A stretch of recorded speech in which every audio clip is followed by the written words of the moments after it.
What was going through your mind when your name was called to go up on stage? Well, to be honest, I have been shortlisted for about 12 awards and not won them. So I do this reverse psychology thing. So I drank a lot, convinced I wasn't going to win, and then I got over emotional on the pedestal. So I probably screwed it all up. But what the hell? I won. It's an amazing thing. I think you didn't screw it all up at all, and it is an amazing thing. And not just tonight and the award, but in general, Empire Land has had just a huge impact so far on readers.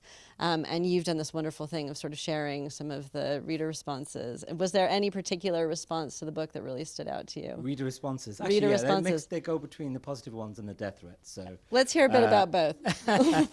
yeah, no, honestly, it's a once in a lifetime. I think most writers don't get this experience where they write something and it's immediately being taught in schools. I mean, that is priceless. To be honest, I don't think I really deserve this because every day I have teachers and kids writing to me, and that is priceless, man. I mean, I never would have dared dream that would happen. I think I will die happy just because of that.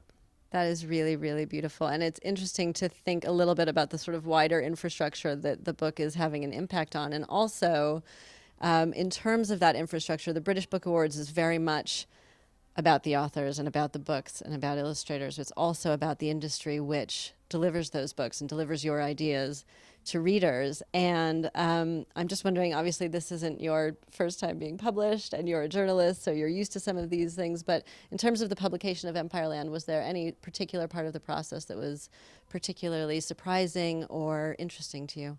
Well, it was brought out much earlier than expected. So basically, I was writing about colonialism and race, and Black Lives Matter happened as I was finishing the book. So it's one of those incredible accidental experiences where the thing that only you are concerned about becomes of international interest. And so it was a very surreal feeling. Like suddenly it was being discussed on the news. And so Penguin bought the publication earlier, and I think that was a really important thing because I think now there's lots of books on this subject, which is a great thing, but I guess I got there first. And that's not going to happen again because you can't contrive these things, No. And so I'm glad I've enjoyed every step of it, and I feel more generally that success has come to me quite late in life or in the middle of my life, hopefully. And it's mean I've enjoyed every single step, I still feel excited that I was made head boy at school, when I was 18. And I feel excited that I was a Young Journalist of the Year in 2002. And I'm really excited about this. And it's been an amazing life.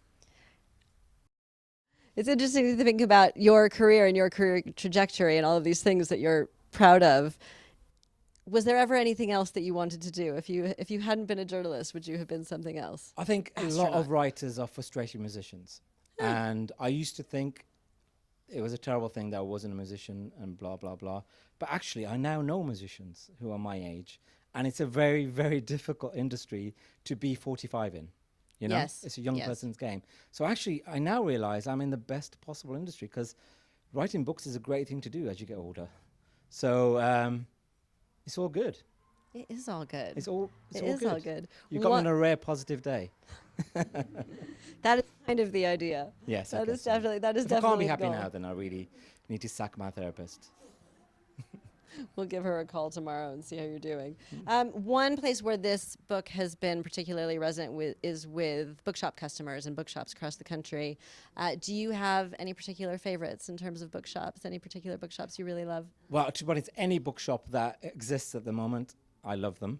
I actually Wolverhampton is the town I'm from, and so many other shops are closed, but there's a Waterstones that's still open, and it's thriving. And I couldn't speak English when I went to school. My dad's illiterate. My mum couldn't speak English, but I remember at the age of about 10, I won a voucher at school to buy a book. It was the first book anyone in my household had ever owned, and I bought it from that Wolverhampton branch of Waterstones. And recently I was walking past and I saw Empire Land in the window, and this is lovely, but nothing will ever come close to that. That's really beautiful. I'm almost as emotional as you are now. I think not quite. I'm going to let you go, but I would like to know how you plan to celebrate tonight. God, you know what? It's quite stressful waiting to see if you've lost an award. So I think I am going to drink. It's quite conventional, but it feels really dangerous after COVID to actually do that. So I'm going to do that. Well, it sounds great, and I'm glad you're living dangerously, and I really hope you have a wonderful evening. Thank you worries, so thank much. you.